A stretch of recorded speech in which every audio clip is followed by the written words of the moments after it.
Сарбаз плюс жобасы біздің мерзімді әскери қызметтегі сарбаздарды жаңдандыру жобасы. Негізгі мақсат біздің солдаттарға, яғни сарбаздарға осы бір жылдық мерзімді қызметті максималды эффективті түрде өткізу.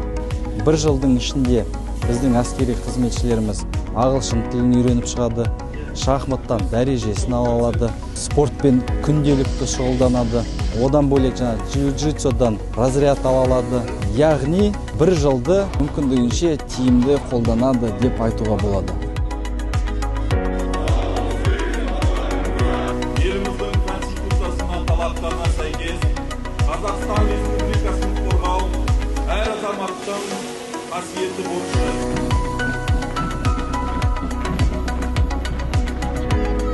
Бүгін мен үшін ең маңызды күндердің бірі, себебі әр еркек азаматтың басынан бір-ақ рет келеді әскери ант қабылдау деген.